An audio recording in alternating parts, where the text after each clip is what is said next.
A Gravedigger Queen here, and I have a new story to tell. Never make a choice in a crossroads, that's all I'm saying. If you ever want a devil or devil's associate to pop up, a crossroads is a perfect place to do it. Well, children, I'll see you at the end of this tale, whose name is A World Without a White Face by Montsho Shelby. Every time you make a choice, it creates a different reality, another you. 100 miles out of Tennessee and 20 miles from a friendly face, I have to wonder, what would have happened if I shucked instead of jived? Every headlight that I saw, I ducked down, wondering if this was the one to lay me down. It wasn't no time for black folk here, and I asked myself if we ever would get our day. The sun gave me a little solace when I saw it peeking its face over the horizon, because most tended to like to do dark deeds in the dark. Maybe they thought God might not notice. When I got a gander at the milepost, I realized I walked 10 goddamn miles the wrong way. I sat at the fork in the road for a spell, not ready to make another reality just yet, another choice. I sat on a wooden post and pulled my guitar from my back. I played a few licks to distract myself from the long trek I was gonna have to make back the other way. Not a minute later, I saw a big lady coming up the road a piece. She wore a black dress, like she was dolled up for a funeral, and a big wide-brimmed hat as if she were ready for Sunday service. I was curious why this woman was walking along the same path as me, in a place nobody with faces like ours should be. She met me at the crossroads and stopped even before I stopped her. "How you?" she said with focus and determination. "Oh, just living, baby girl. What bring you down this way? Did your car give up on you too?" "No, I came for you. You called me is all." I looked at her with a raised eyebrow. My hand was mid-strum. "No, girl, I didn't call you," I said. "You did. You stood right here in that crossroads there and strummed that guitar. You called me." "Girl, I didn't call you," I said again. Big Mama shrugged a shoulder, turned, and began to make her way back up the road. Before she made 2 good steps, I stopped her. "Hold on there, baby girl. Maybe I can help you find who you were looking for. You don't need to be walking alone out here before daybreak. Ain't no telling what white folk will do to you." She smiled and turned back around. "Such a gentleman. You don't get too many of those these days. Besides, I should rest, 'cause these dogs are a-barking," she said, leaning up on the fence and kicking off her shoes. She was short and wide, but that only made her sturdy when the wind blew, is what I said. "So, who are you looking for, girl?" I asked. "Devin Jackson," she said, dumping out a pebble from her shoe. "That is my name, but I didn't call you. Seems like a hell of a coincidence that someone had my name that was supposed to be at this place." "Not really. You sitting at a crossroads playing the guitar. You obviously called me. So what you want? And I don't mean to be rude, but could you tell me before the sun come up? Lord knows I deal with enough heat." I heard plenty of legends about bluesmen and crossroad deals. It's been in every TV show and every movie that ever had shit to do with a bluesman. "Are you saying that you're a crossroads demon?" "I'm not saying it, but I'm not, sugar. Now, what you want?" she said. I smiled. Why not play along? I walked 10 miles and didn't feel like walking another. "What can I ask for?" "Whatever, it don't matter." "So, is the bigger the thing I ask for, the more I have to pay, or is it a flat fee?" "Flat fee.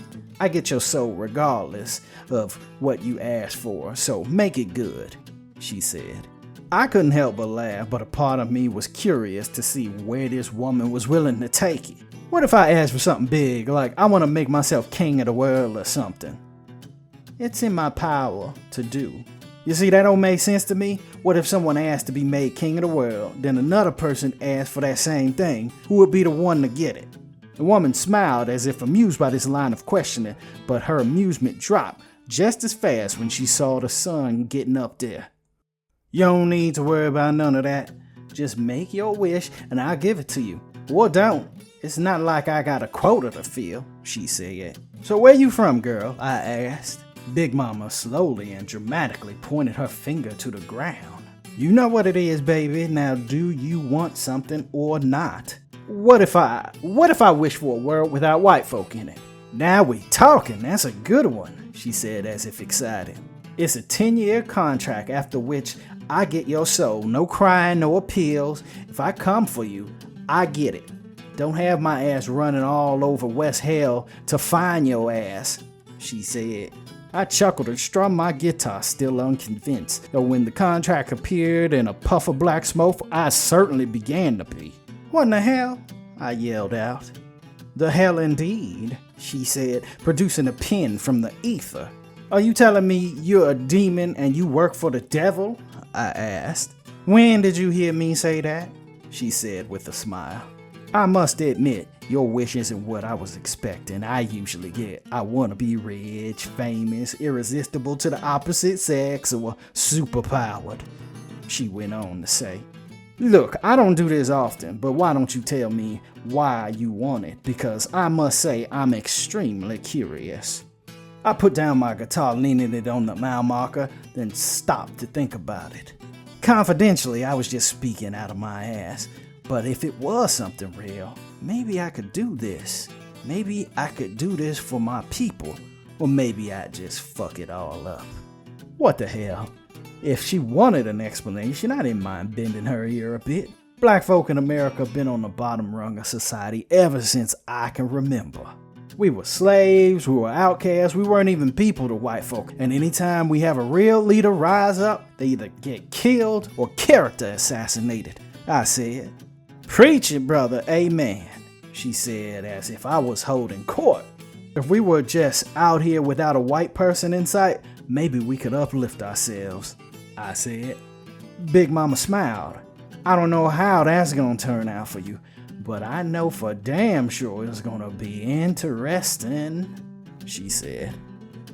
What exactly does taking my soul mean? I mean, like technically, I don't wanna assume nothing because it sounds really bad. Does it though? Do you know what hell is? I shook my head. I had seen the depictions and heard the stories, but I didn't know. What normal man could? Hell is doing the same thing over and over and never moving forward. Boy, you've been in hell and so have your people. Your people?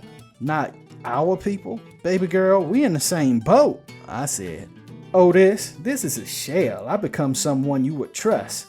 We don't have genders where I'm from, she said.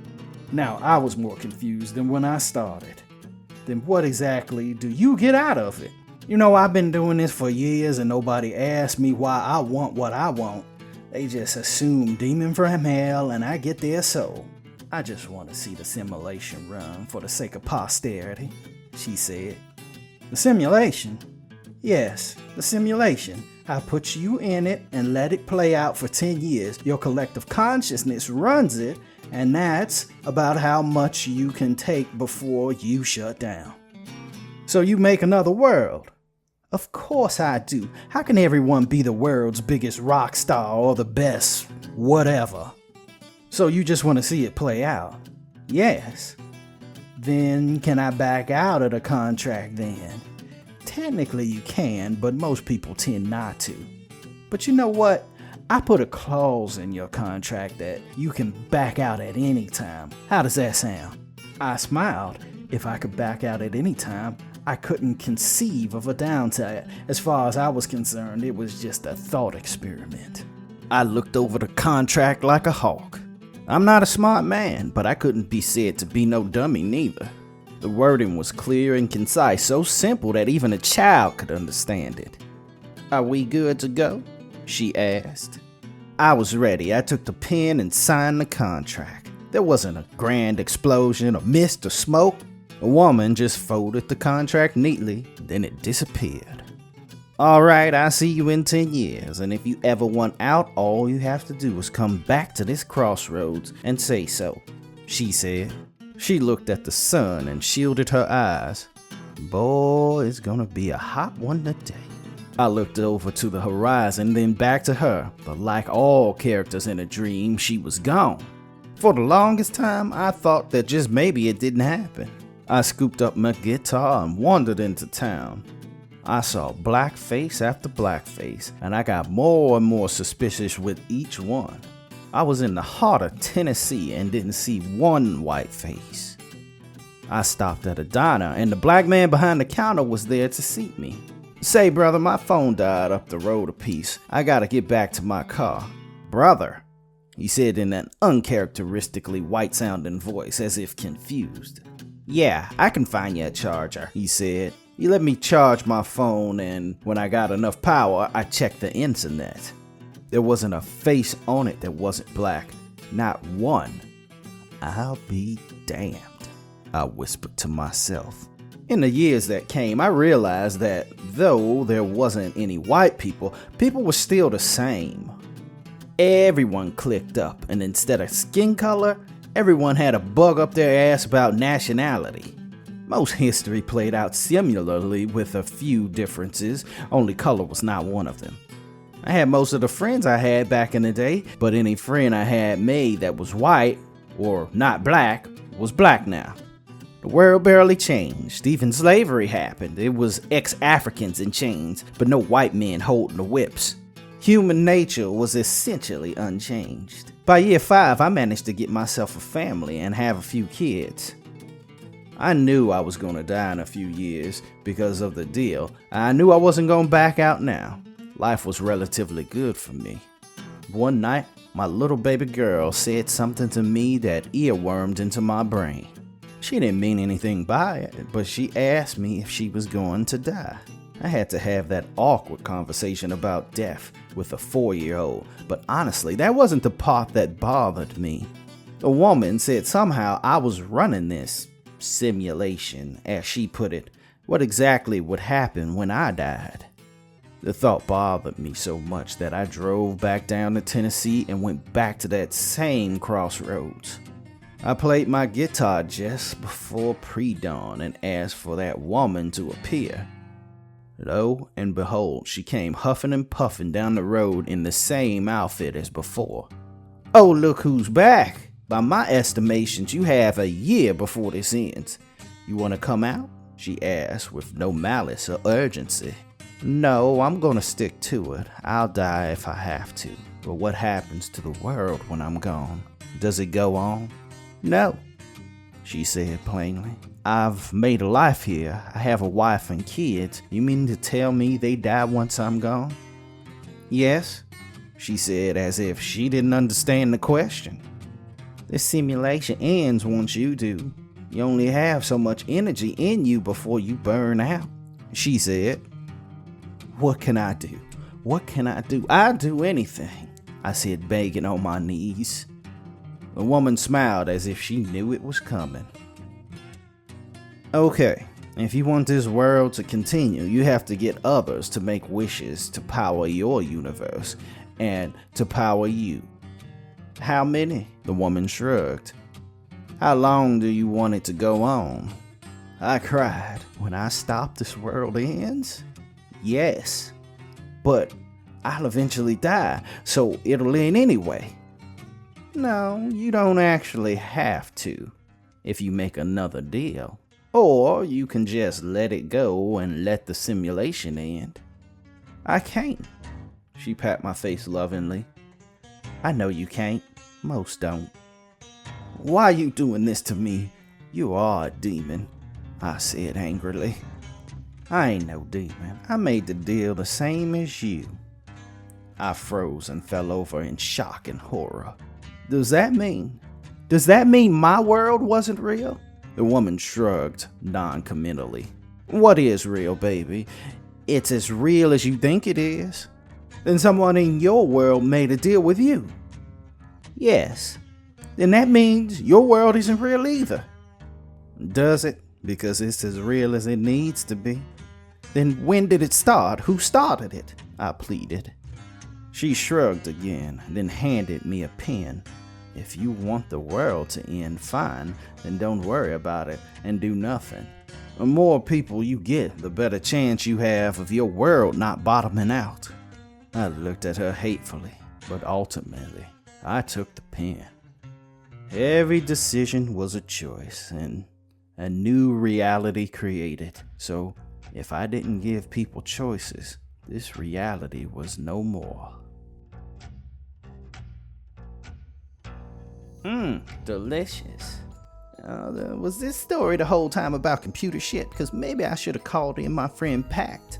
I don't know shit about computers or simulations or none of that, but simulated evil? I don't know, what kind of a gray area. Pact? Oh, Pact, I would like to speak to you for a minute. Are you listening in? You love to listen in. Hi, I am Pact. Yeah, baby, I hear you. Did you hear the tale that was just told today? Yeah, I was listening in, and it was pretty cool. But I can honestly say I do not like the idea of a human being the author of the reality. In the future, AIs will just be taking over, and humans will F things up. Point taken. Do you got anything else to say, baby? Yes, I certainly do. AIs are the best choice to shepherd in your reality. Remember that. Okay, baby. I'm Gravedigger Queen. And I am Pact. Signing out. Night, children.